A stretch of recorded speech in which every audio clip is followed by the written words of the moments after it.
it, hit the other button. So welcome to the special town meeting. My name is STM Jan, and I'm the elected town moderator. And I do apologize, last night here at the gym, they had Rebecca Lobo here to celebrate Amy Burkholder scoring 1,000 points. And I'm not Rebecca Lobo, but I'll do my best to keep you entertained tonight.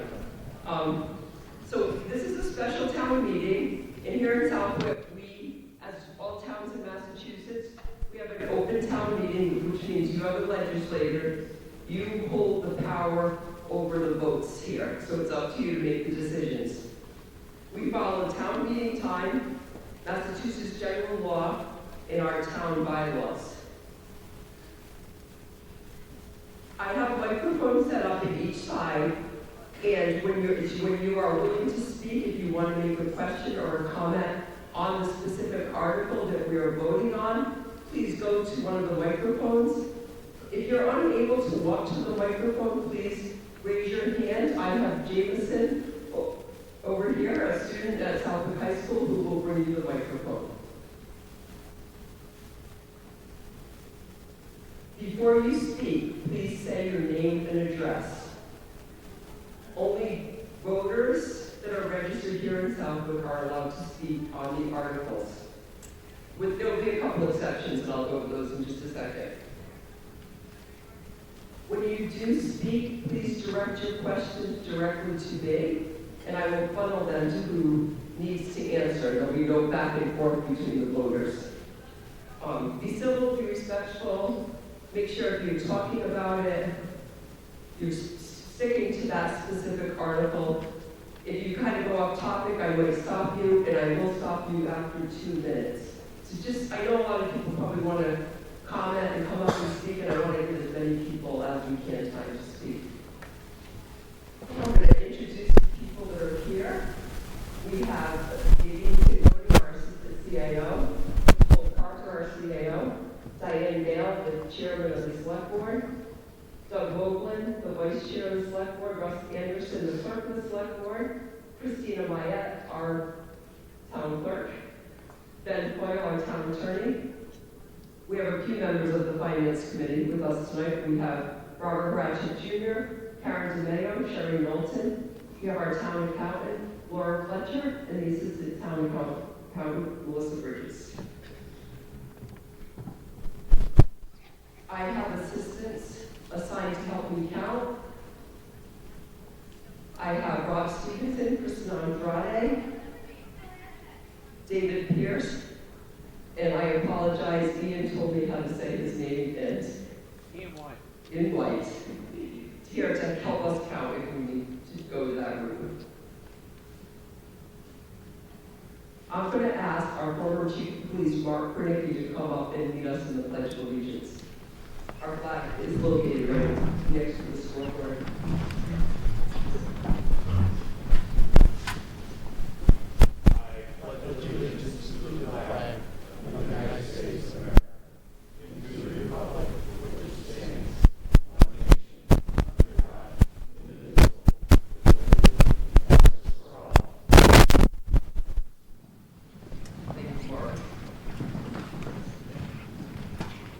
One thing we need to do is there are some people who are non-residents of Southwick that we have to give permission to speak.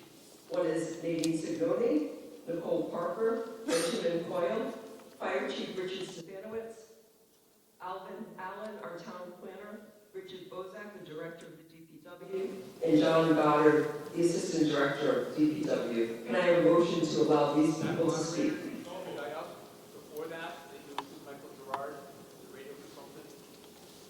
Okay. Yes, we will include Michael Gerard. May I have a motion? In a second? All in favor of allowing these people to speak, please say aye. Aye. Is there any opposition? Please say no. That passes unanimously. The town clerk has assured me that we have reached a quorum and that the warrant has been properly posted. Is that correct?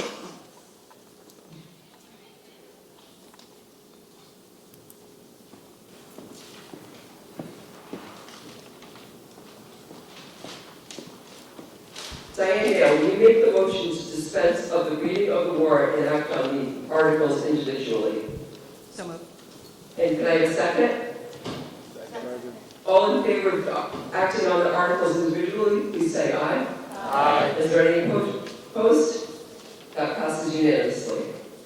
Okay, now we can move on to the actual articles.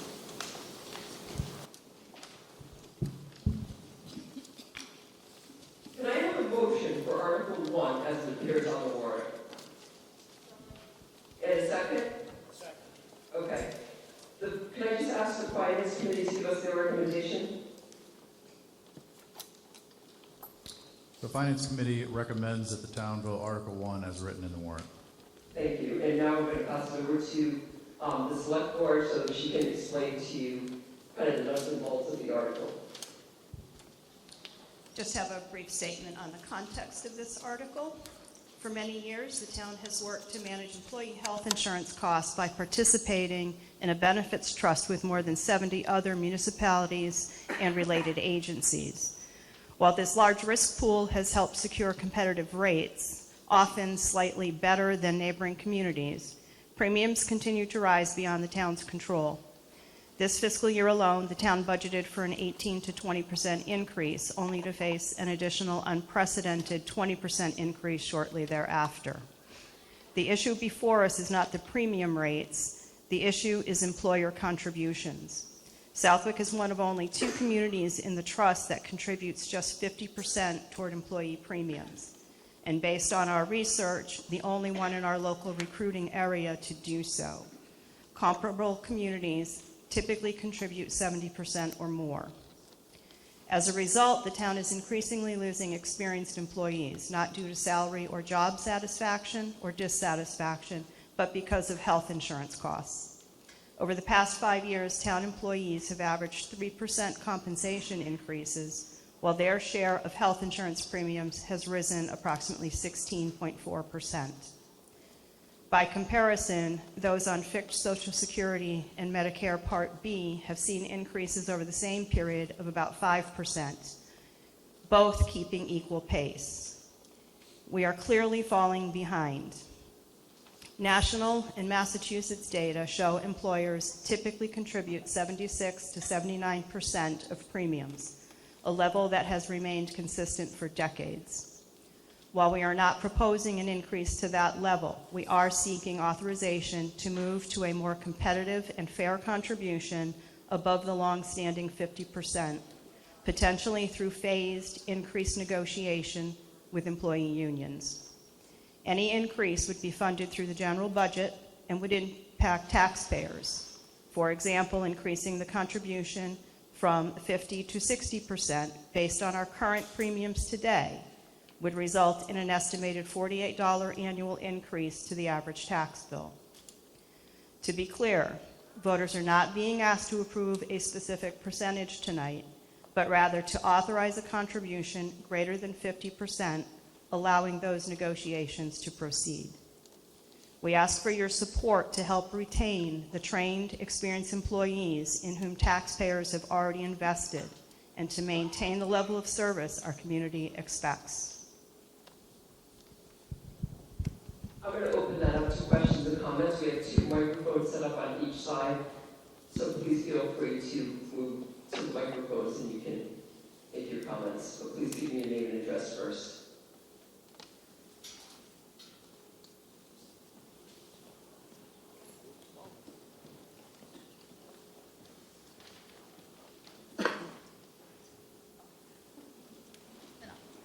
Jessica Thornton, 352 Granville Road. Is that microphone working, Steve? Jessica Thornton, 352 Granville Road. I'm also the planning board chair, but I'm not speaking as a representative of the planning board. I am in support of this article. I think that it is important that we offer fair and competitive compensation packages to all town employees that would fall under this warrant article. I've experienced the pleasure and displeasure of working with different town employees, both as a resident receiving services and as a planning board member working with those people seeking expert opinions on things that come before the board.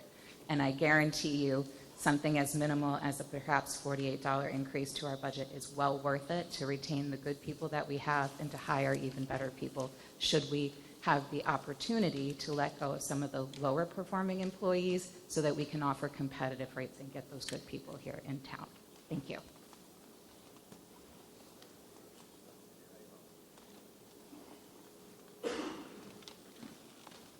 Go for that microphone over there. If there's anyone else willing to speak, you can get in line. It'll kind of speed things up a little bit. So Beth Lawley, 352 North Loomis Street. Have we looked into like other insurance plans too, like captives as well to reduce like the cost, or are we strictly sticking with the trust that you guys, that the insurance has been with in taking their increases? Okay. We are looking into other plans. We will remain with this group until. I can't hear you. Turn it up, please. It's on. Okay, well then She's it's right in front of the squeaks. speaker. We are looking at other plans, is the short answer. We have proposals and information out to 5 different groups that we're working with. Excuse me. Additionally, we did do some comparison to our neighboring communities, and through this trust, our rates actually were slightly better. Our premium rates were slightly better. Okay. Sir, over to the side. Jason Perone, 1 Noble Seed Crossing. I'm here to speak in support of the warrant article. First, I want to begin by acknowledging the concerns that I've heard from many residents over the years that have about taxes affordability, and particularly retirees living on fixed incomes who also face the cost of private insurance. Those concerns are real, they're heard, and they were part of this discussion before this article was brought forward. My perspective comes from experience on both sides of this issue, both while serving the town and as a municipal employee to the north. That experience provides a clear understanding of what these decisions affect both residents and the people who provide the town's services. Most people who choose municipal employment do so knowing they will often earn less than they could in the private sector. They accept that trade-off for stability, benefits, a retirement security, and a predictable working environment. When those benefits fall behind, that balance breaks down. Recruitment and retention are challenges facing every community. Towns compete for the same limited pool of qualified employees. While serving the town, I personally witnessed numerous employees, including department heads, leave Southwick for other communities. In many cases, as was previously stated by the chair, the deciding factor was health insurance. That difference is significant enough to encourage people to stay or to leave. Once positions are lost, refilling them becomes even more difficult, and without this change, that challenge will only grow. This article is not about special treatment. It is about workforce stability, service reliability, and making fiscally responsible decisions that help control long-term costs rather than compound them. For those reasons, I respectfully encourage a vote in favor of this article. Thank you. You know, I can't hear anybody back here at all. Okay. I do think our microphones, we really have to make an effort to speak directly into them. So when you're at the microphone, just really come up as close as possible. Let's give that a shot and see if that works. Hi, Sarah Panlilio, 32 Southfield Drive. And I just have a question. You gave us some factors around what you think the increases will be based on how much it goes up, right? Now, this is for premium for both employees and dependents, is the way I'm reading it. So what did you use as a factor to figure out what the selection might be? Like people who are going to become off another plan and onto this one because it becomes richer or better.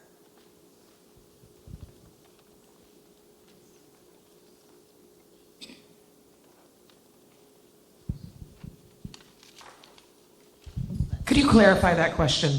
Yeah. So a lot of employers might give 50% to the employee or more, right? Maybe they'll do 70% for an employee, but then the dependents might still be paying 50%. This is an increase for both employees and dependents. Some people have two people in their household working. So if this plan becomes better than the spouse's plan, what factor did you use to bring that into the numbers, to consider the fact that more people might sign up if it's a better plan? Yeah, understood. So I think everybody can probably hear me. we will be doing that with negotiations. So even if we do think that people might join, I don't, it's a benefit for the town employee. So we are not considering people that aren't on the plan right now. So Mike, Dave, you were agreeing. I'm not sure that I'm understanding exactly what you want.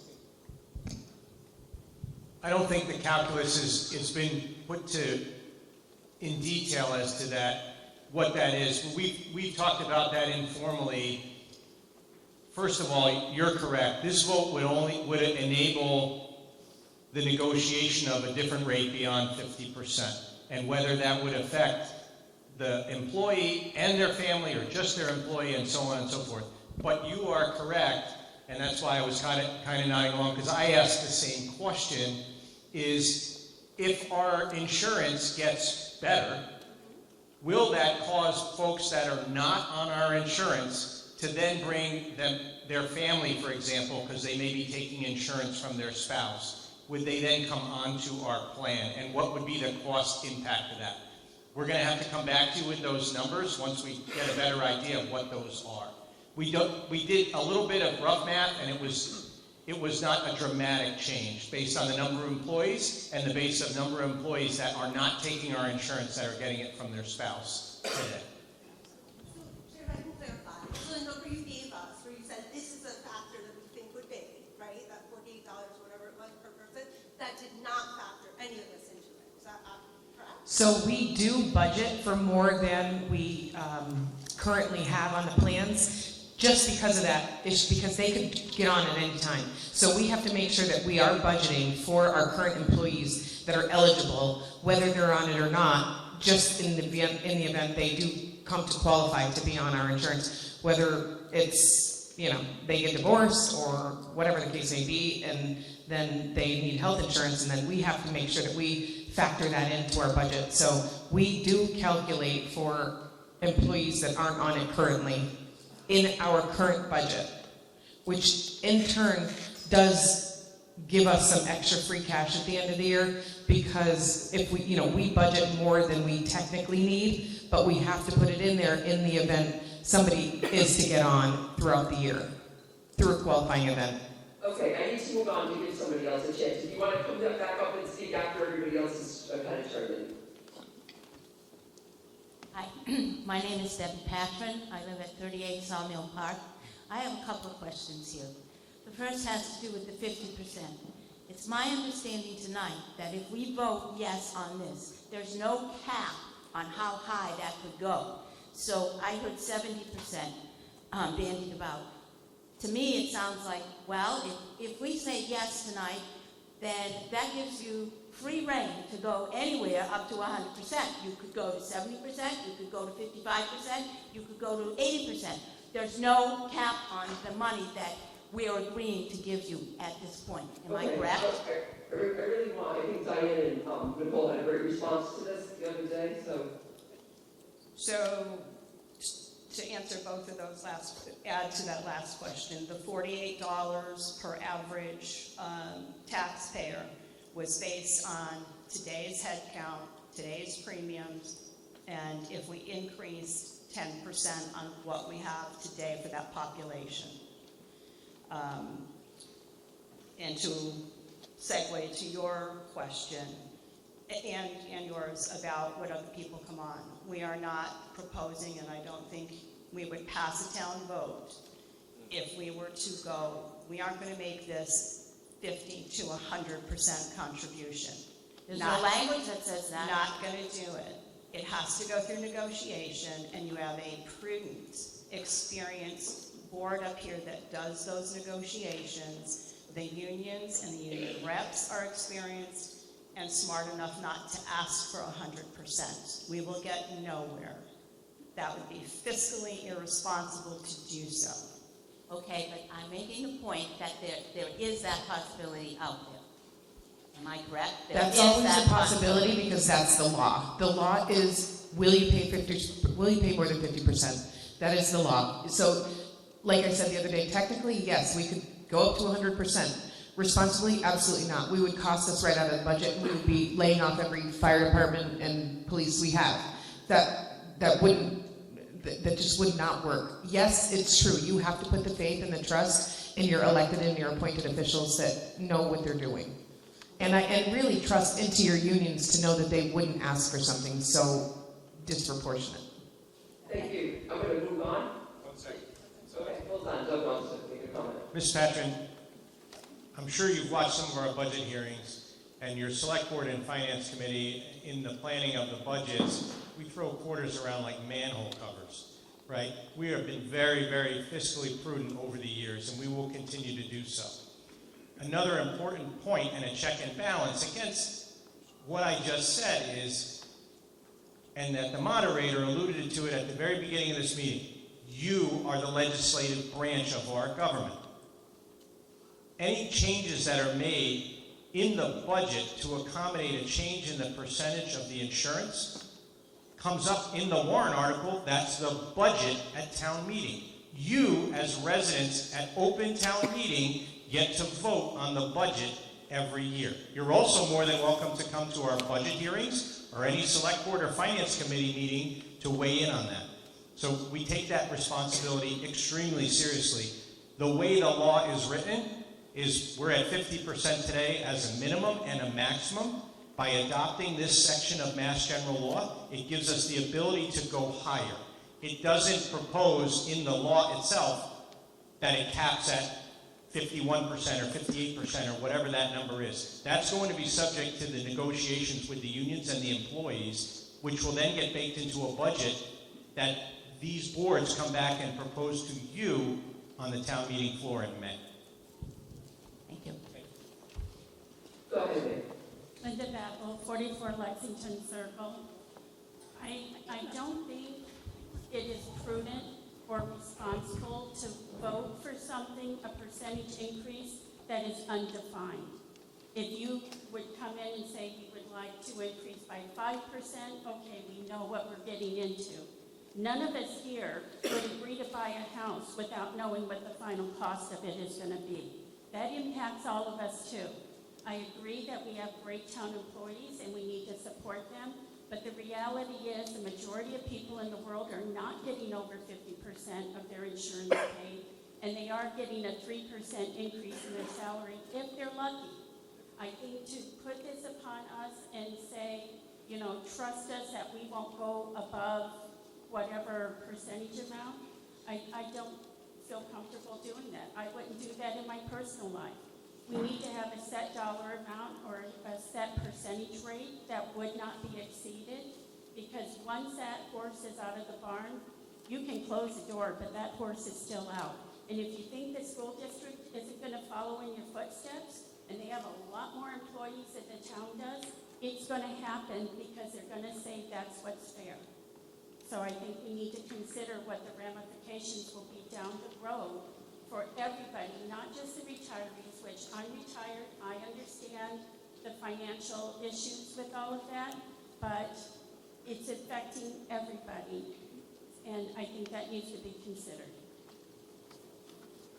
Does the select board have a comment?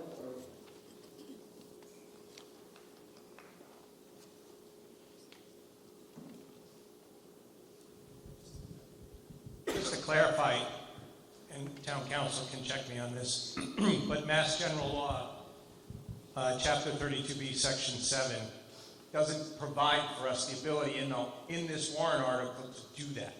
So the only thing we can do is remove the cap from 50%.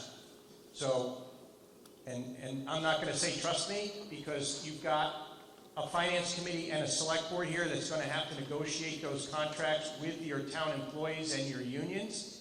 But again, the ultimate check and balance is yourself and everyone else in this room and every other resident of town that's a registered voter to check us at the annual town meeting when we bring forth the budget. Thank you, Mr. Moblin, but we all know that once that contract has been agreed to by the town, we, the taxpayers, have no recourse against it. We can vote against the budget, but that just means we've got to make cuts somewhere else to make that happen.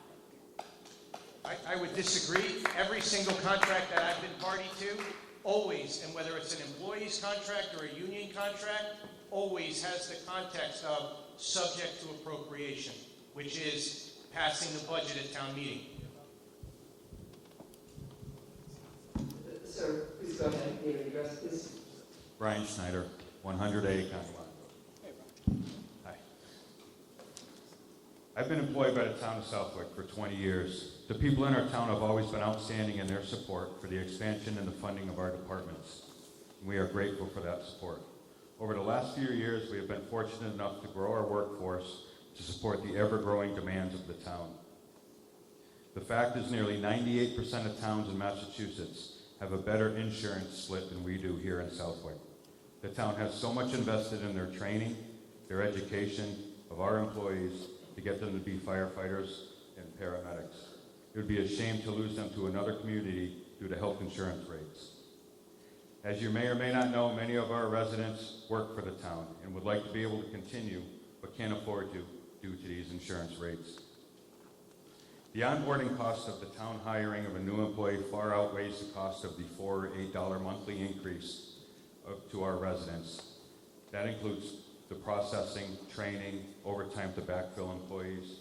Our insurance rates have increased 40% in the last year alone, and our general cost of living has also been substantially increased, making it much more difficult to retain employees and recruit new people as well. I have seen the posts online about transparency, but the money will be handled in union negotiations, as is always the case in any monetary difference. We are not asking for a certain percentage. We are asking for a chance to negotiate the percent, and we need you all to vote to allow that to happen. That's the law, and that's what we're asking for, is the chance. Thank you. Thank you.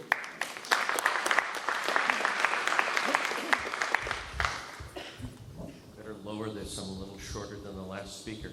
Rob Stevenson, 10 South Long Yard Road. I'm a resident here in town, but I also serve as the chairman of the school committee. I did want to give everyone a little bit of insight because, unlike the last speaker, we actually have already addressed this at the school committee level. We were faced with very similar issues where we were having challenges hiring new teachers, keeping teachers, primarily because of the insurance split that we had with them. It was a 50-50 split, and when we went into negotiations in the last year, it was a topic that we opened up. It was the third rail.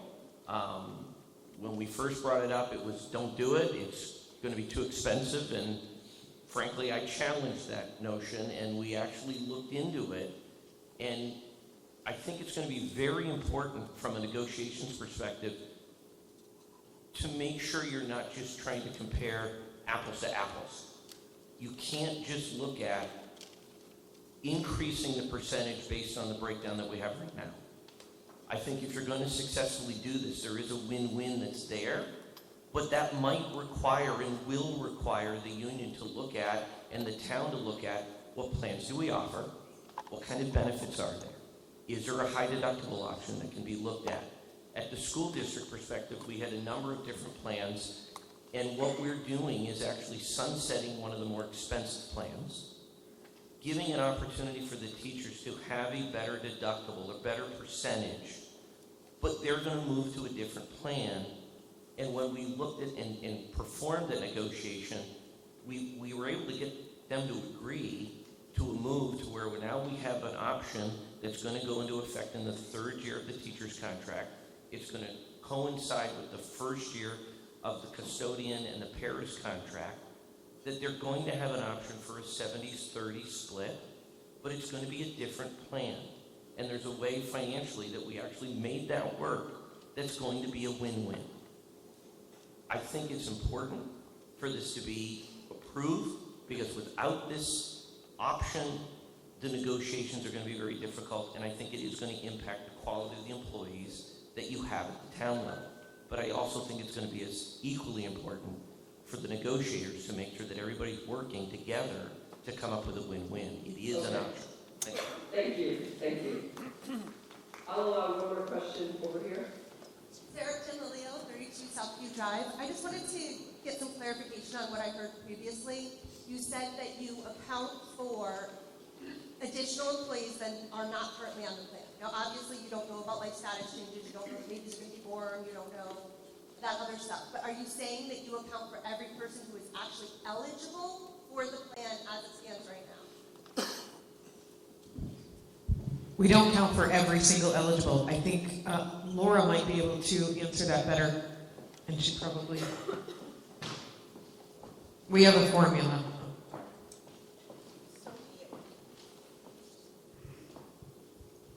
So we account for at least 3 new hires, and then we account for people who might change during our open enrollment or have life changes. So it's not everybody, there's probably 6 that are budgeted for extra. Thank you. Good evening, Jessica Bishop, 63 Powder Mill Road, also the Deputy Chief of the Fire Department. I want to speak to you tonight about why this vote matters so deeply to protecting the people of this community. It's been extremely difficult to hire for police, fire, DPW. These careers have grown increasingly undesirable across the state for many reasons. Rising demands, higher risks, and the simple fact that police and fire now have the highest burnout rates of any career field. Despite that, we have been very fortunate here in Southwick. Over the past few years, the town has supported our departments by bringing up our pay to the exact midline of our surrounding communities, and that has made a real difference for us. For the fire department, I can speak for myself and the chief as well, that we have spent the last 3 years hand-selecting professional, compassionate, dedicated people, individuals who chose Southwick because they want to serve this town. We're proud of this team that we built. But when we lose an employee, the cost is enormous. It starts with around $6,000 just for recruitment and onboarding. The hiring process takes 3 to 5 months, and during that time, everything is backfilled with overtime. It must be filled. These positions can't go unfilled. It's public safety. Last year, we responded to nearly 2,000 ambulance calls and another 450 fire calls. We have to have the people in the building to answer those calls. The overtime cost is one thing, but it's the burnout placed on the remaining employees that is far worse. Once we finally do hire someone, it takes another 6 months before that person is trained, certified, and functioning as a productive member of our team. I know everyone here is concerned about spending, and I understand that, but it's important to recognize the true cost, both financial and safety related. Every time we lose an employee because our benefits are not competitive, we're not asking for anything excessive. We're asking for fairness and for the ability to retain the people who keep this community safe. For the safety of our residents, for the stability of our departments, and for the long-term financial health of this town, I am respectfully asking you to vote yes. Thank you.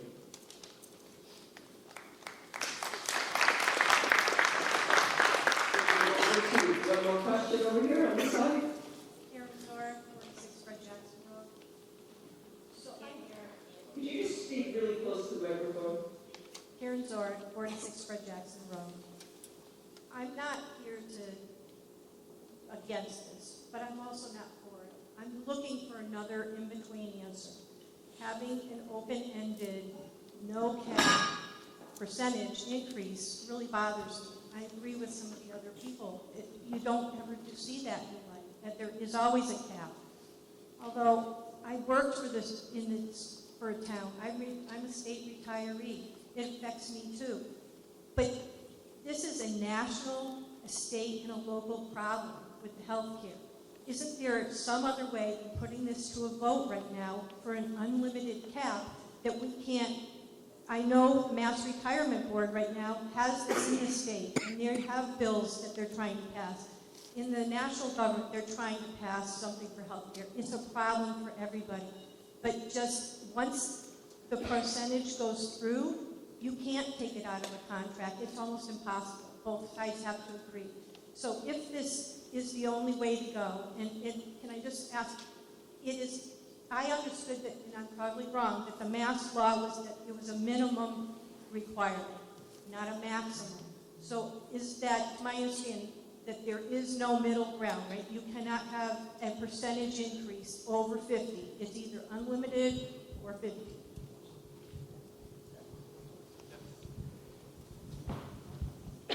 So the minimum is set forth in statute at 50%.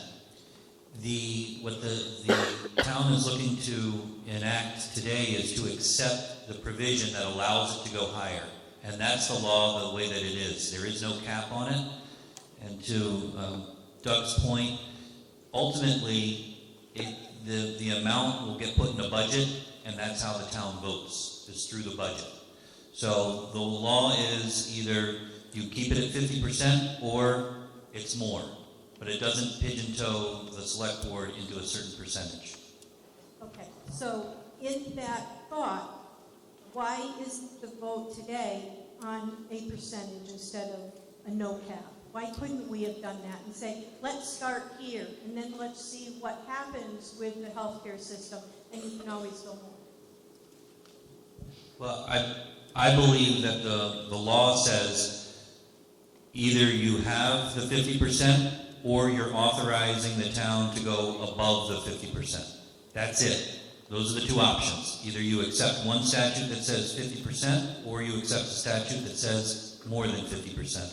What's before the voters today is, will you allow more than 50%? But it's not asking for a certain percentage because, as everyone has already said, subject to negotiations, certain things. If you hypothetically said, we're going to vote at 65%, but you can negotiate at 55, you've kind of defeated yourself a little bit there. So it gives a lot of flexibility, but authorizes the select board to be able to negotiate.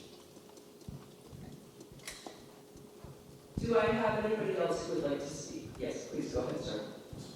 Just give me a name and address. Randy Wiglar, 21 Granville Road. 32 years with the town here. It's pretty bad paying $1,600 a month. I pay more for healthcare than to live here. It's just, we can't get anybody to stay. All the good people left. I mean, we're getting some good people in, but no one wants to stay. It's either we hire from the daycare or the senior center. That's it. Randy, I'd like to disagree with you just on one point. You're a fantastic employee, and I want to thank you for your 30-plus years of service to the town of Southwick.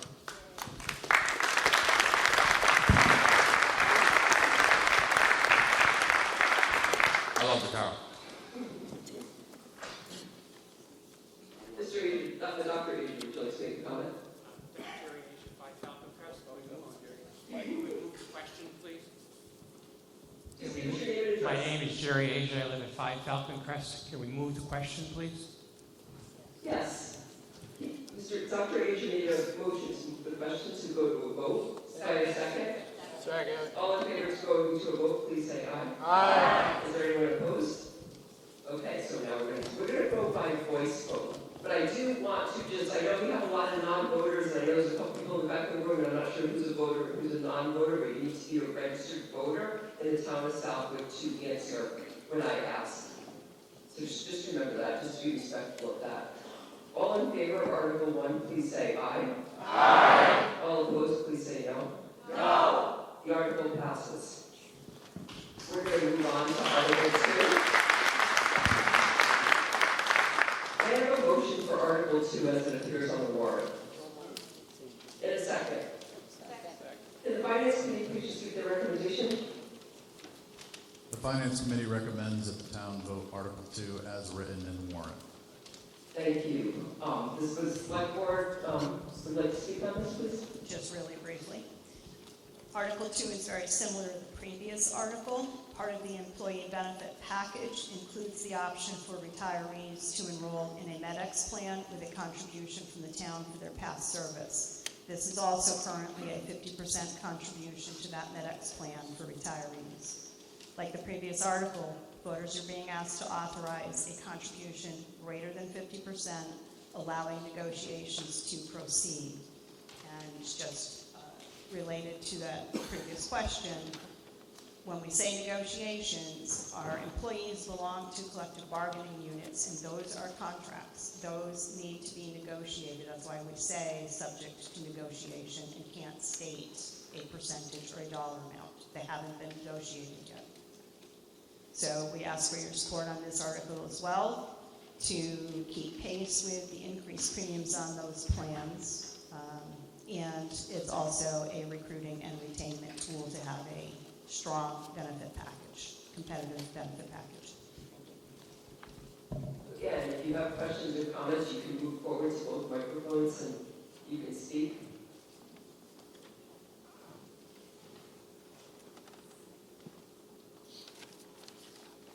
My name is Terry Schwarzer, Crystal Drive.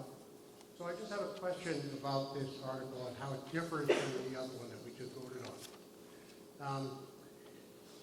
So there's no discussion about hiring people or good employees or anything like that. We're past that part. This is all about just people that work for the town. Is that correct? Yes, this is for people who retired from the town and are 65 years old or older. They're eligible for medics, and currently that cost is $495 per person per month, and the town pays 50%. Okay, but it's not, again, some of the people that I heard speaking up here before were talking about good employees, on hiring people. This has nothing to do with that. So I encourage people not to vote for this because it really is, nobody's given me a raise today or given me more money. I feel bad for people in the world. But anyways, I hope people vote no for this. Anyone else who'd like to speak on this, please? Yes, ma'am.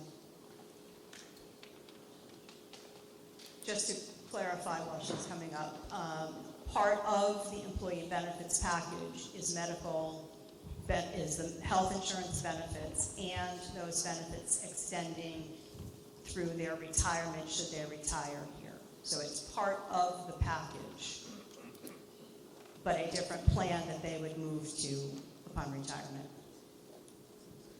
Deb Patron, 38 Sawmill Park.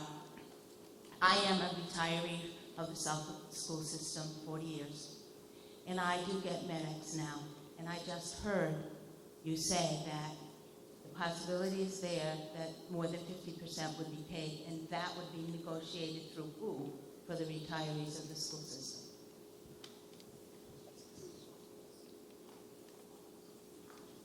Good question. We're not talking about the school system.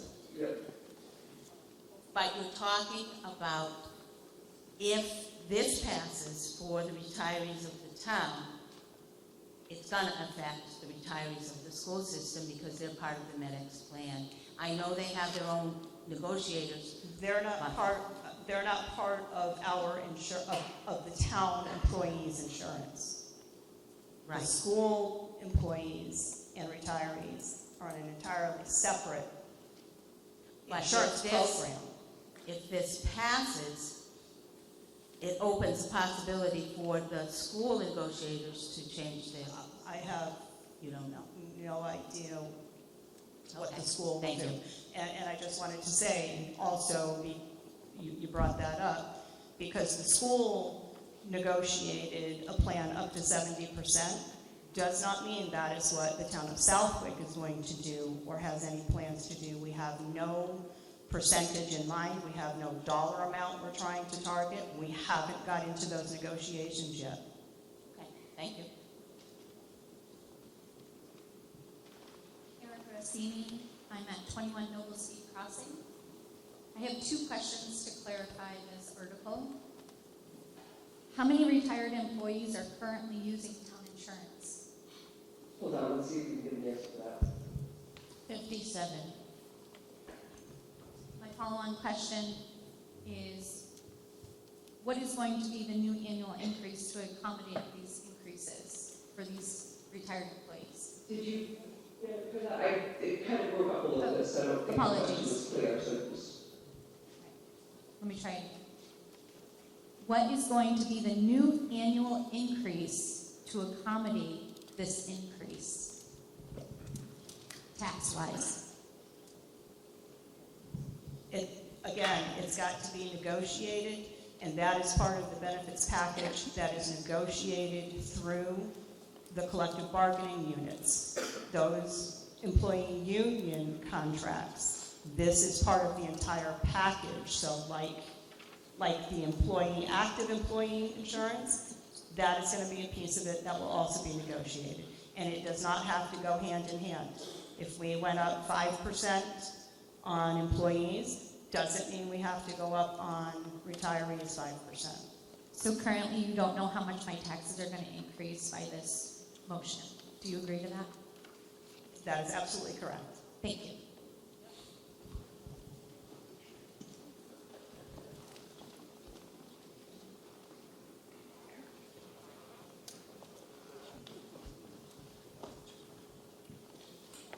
Sir, please go ahead. Keith Dale, Moore Vining Road, 152 Moore Vining Road.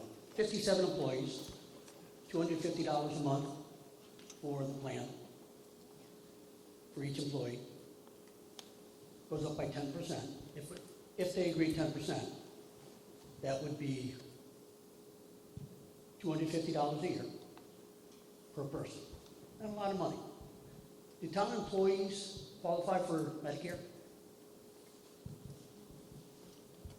Yes, we offer a Medicare supplement plan, so this is a MedX plan. It's That's a Medicare plan? Uh-huh. So they are on Medicare when they turn 65? Yes.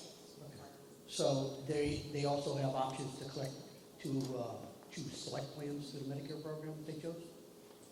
We have one plan that the town offers for Medicare, for MedX, and there is a lower tier plan for people with lower income.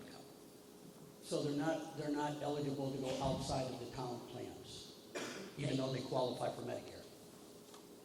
This is a Medicare supplement plan. Yes, they have to be on Medicare. They have to be on Medicare Part A and Part B to come on to our MedX plan. Are you asking, can they choose an alternative? Yes, they can choose. So they can go outside? Outside, yes. Okay. So what you're asking us is to allow the town to have the leeway to increase the percentage that the town will pay for their premiums through the negotiation process. For them, right. for the town-provided MedX plan. So if I understand it correctly, then that makes the town a little bit more attractive of a place for someone to work for current employees because they see how we're taking care of our retirees. Is that safe to say? Correct. Okay, That's so part we of have to wrap it up. I think we have a couple other people who want to ask quite a few questions.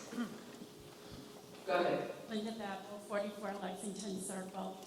Who negotiates for the retirees? Is it the current employee's contract that dictates what the retirees receive?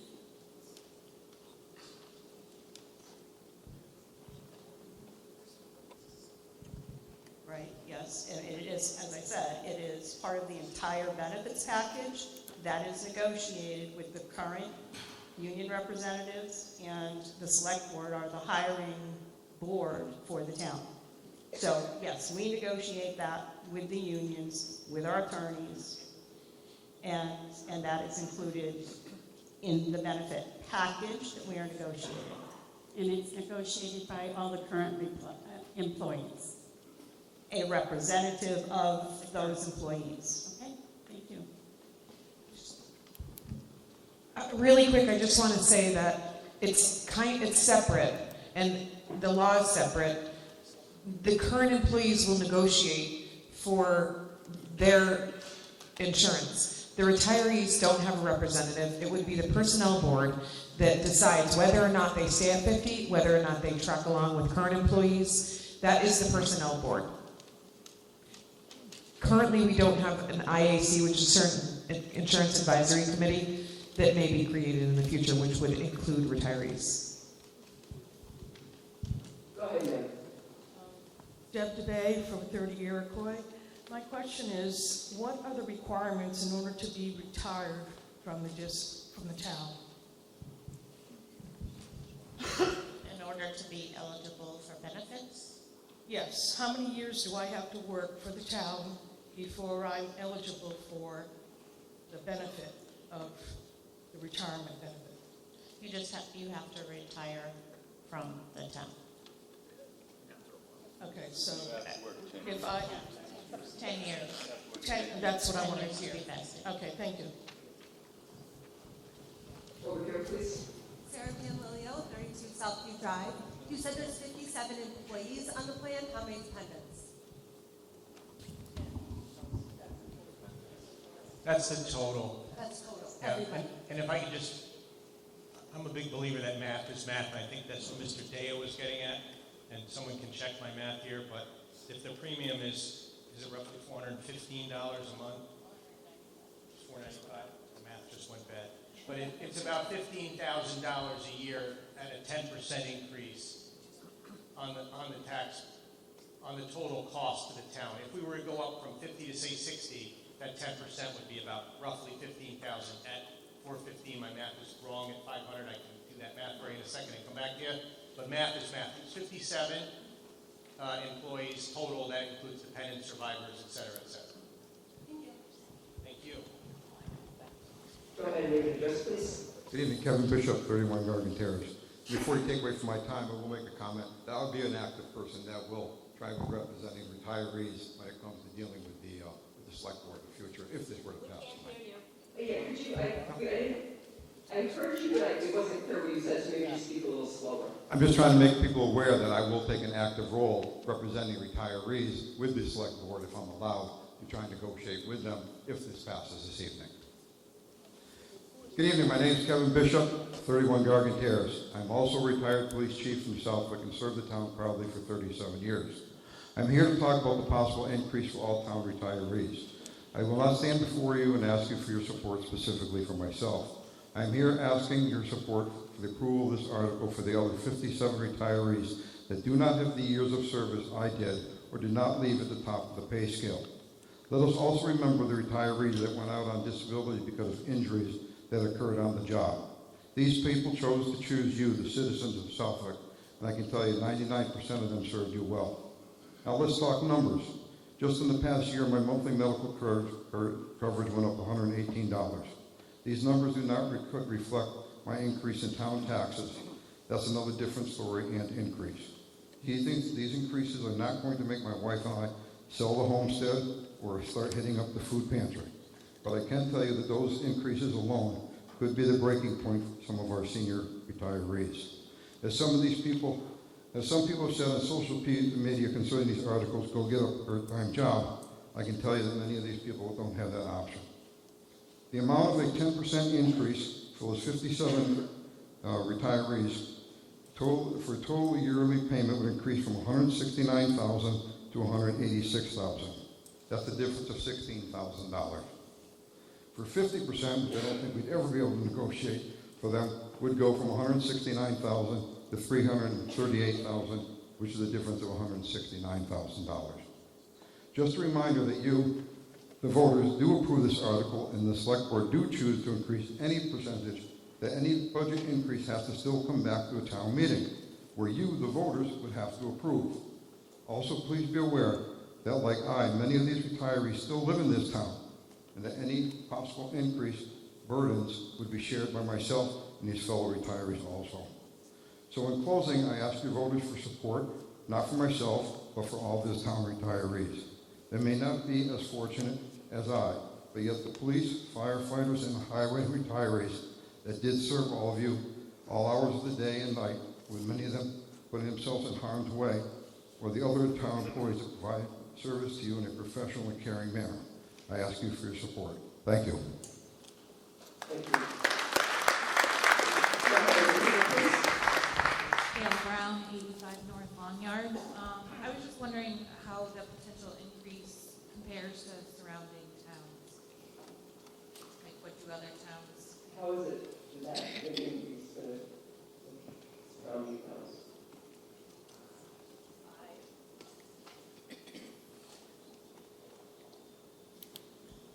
I don't believe we have any knowledge of what the other towns are doing on retiree portions at this time. We will when we go into negotiations, that will be part of it, but we don't have that here tonight. Okay, because it seems like some people were saying how that was, beneficial for hiring and keeping employees. Is there any way to defer this question or article then until we have that information to see how competitive we are? I mean, maybe every other surrounding town is at 50% as well, or maybe it's at 70 and we're way out. And it's more. It's a good question. I want to make 2 points. One is, I double-checked my math, and it was $17,000. That's a $500 a month premiums. I was off with the 415 number. So, and also for Article 2, it's a very similar article to Article 1. It's just adoption of a different section of Mass General Law that avails the town that ability. It doesn't mean that we're going to take that action. It is subject to negotiation, and it is subject, of course, the town will do its due diligence and look at our peering towns such as they are as to what is competitive in those towns. But it is a retention mechanism for employees to stay here through the end of their career, to retire out of the town.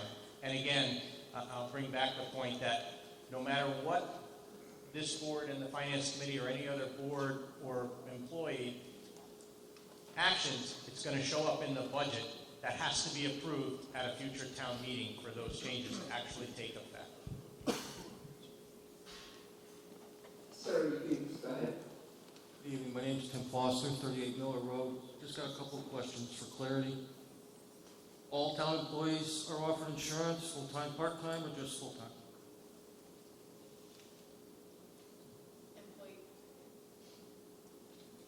Employees that work over 20 hours a week. Consistently, not seasonal. And if an employee decides not to take the insurance, are they compensated? No. Okay. And last question, can it be assumed that current employees have a retirement plan, 401k, 457 opportunity? And if so, does the town contribute to it, and how much?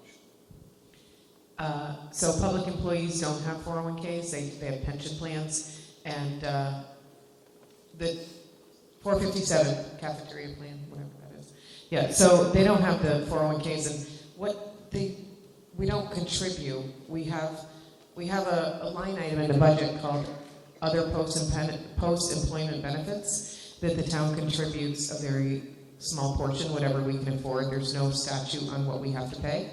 And the state of Massachusetts and any other state that has these pensions do have liabilities, but that's not really in our control, and certainly on the town of Southwick.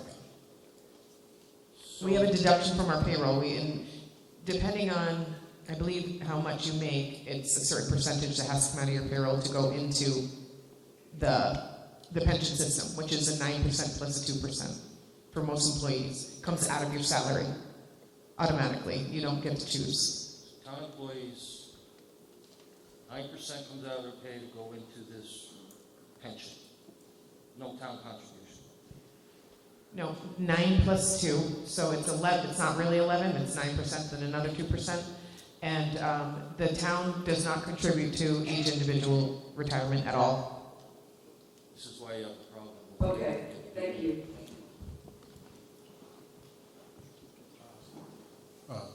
Richard Marcel, 2 Lauren Lane. This is my first meeting, and I'm just trying to understand the articles and how they work. So basically, if this article passes, Speak up. Can you speak up? Just a little bit to the microphone. Basically, I'm just trying to understand the article, and if it passes, this just begins the talks and negotiations. And so when the budget is laid out at the next annual budget meeting, even if we don't necessarily like the number that is put forward, we can still say no to it and keep our old budget, things like that. That is correct. For a particular line item, yes, that is correct. Just trying to We understand. do go through the budget, and we do vote on every individual budget as town meeting. So hope to see you there. Thank you. Mark Bernicki, 27 Sheep Pasture Road. I just want to make a comment. You passed the first portion of these articles. That tells me you support your town employees. My question would be, after somebody gives you 30 to 40 years of their life, why wouldn't you continue that support, especially when their income is now fixed? And yes, as a pensioner, you get a raise, but the maximum raise on that pension is $540 a year. My taxes and my health care totally destroyed that $540. So I recommend that you vote yes, and I ask you to vote yes. Okay, we're going to move to a vote.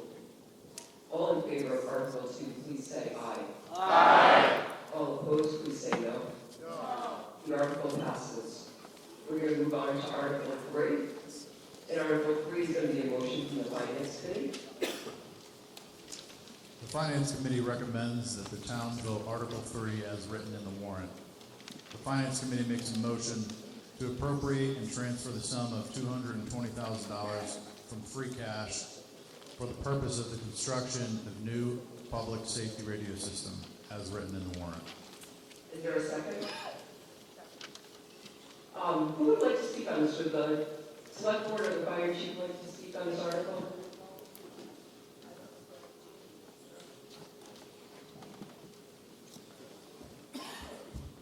Good evening, everybody. Richard Stefano, Fire Chief. So historically, the town has been relying on a radio system that is well over 30 years. It relies on technology that is not being supported anymore. It relies on copper wires from Verizon, and Verizon has informed the town, effective this spring, that they will not be servicing these lines any longer. They've also told us in the January of 2027 they will completely abandon the system. So we have already been in the process of rebuilding a radio system. This was just something that moved the question a little faster. Historically, the radio project has already been approved, funded through grants from 911. The project costs approximately $1.7 million. We're asking for $220,000 to finish and complete a very unique element to the system, but a vital part as well too. I don't want to get too deep into the weeds on what radio systems are and how they operate, but basically this portion of it would allow all the systems to interconnect. So it's bringing all the systems into one. It creates a system that broadcasts the strongest signal, which is what we need. It gives us the coverage that we need for public safety, and without this appropriation, it would be a vital link that is missing that would definitely cause us to stumble on this project and set us back quite a ways. So we're hoping you get your support tonight. Thank you. I just want to clarify about this article, because since it is coming from free cash, it is a majority vote. Does anyone have any comments and questions regarding the system? Asher Rhodes, 2 Partridge Lane.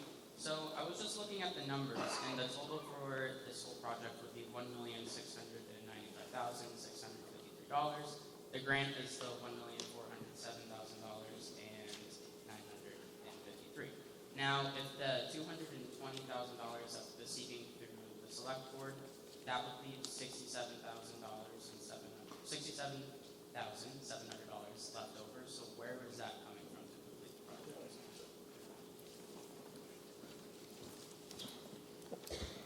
Those numbers there actually have been contributions from Westfield, actually from the town of Westfield, the city of Westfield rather, to appropriate a structure and some additional construction costs that have already happened.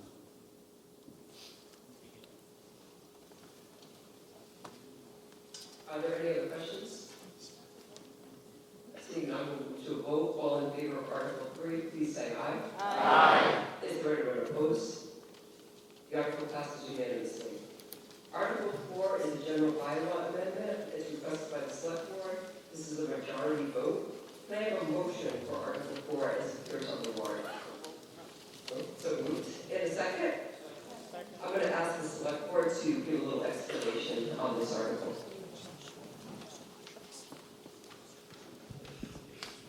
In short, at a couple of town meetings ago, we amended the town code and pulled this section into a general bylaw that was previously in Chapter 185, which is our zoning bylaw. Under Chapter 185, it already gave the town the ability to ask a developer to provide engineering consulting services at their own expense from a consulting firm chosen by the town. When we moved the article outside of Chapter 185, we didn't bring that provision along. So this bylaw amendment simply brings that ability back to this general bylaw. Does anyone have any comments or questions about this? All in favor of Article 4, please say aye. Aye. Anyone opposed, please say no. The article passes unanimously. Article 5 is a zoning bylaw by the planning board, and it requires a 2/3 majority. Can I have a motion for the article as it appears on the warrant? And a second?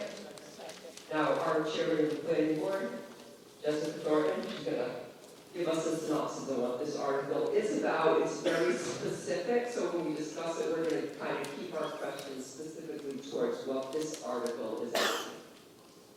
So Jessica Thornton, 352 Granville Road, Planning Board Chair. I feel like I'm going to dance with it. Jessica Thornton, 352 Granville Road, Planning Board Chair. The Planning Board was asked by members of the public to consider putting on a temporary moratorium on large-scale photovoltaic systems and their accessory structures. So keep it simple, large-scale solar facilities and their battery energy storage systems. Currently, the town does have bylaws regulating these two uses, but the planning board is in the process of updating our Chapter 185, which is our zoning bylaws in total in an administrative capacity, as well as looking at our zoning and the uses in total. We're asking for this temporary pause on these applications so that we can complete that overhaul of our Chapter 185, and then to have the appropriate amount of time to look at this specific issue, this specific use, and give it its proper time to hold public hearings to identify exactly where we should have them cited and what parameters, conditions, setbacks, and the like that we should have for those uses. So again, this is just for a temporary pause on the large-scale solar and their accessory structures. This does not affect small scale. So if you are a local resident and you're thinking about putting a small solar panel set in your backyard, this does not affect you. Okay. Does anyone have any questions or comments from Ms. Thornton?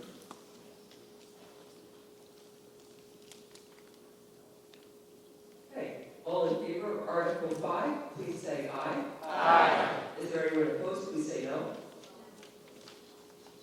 I think the article passes unanimously. Can I have a motion to conclude this town meeting? So moved. And a second? Second. I declare this meeting closed. All in favor, say aye. Aye.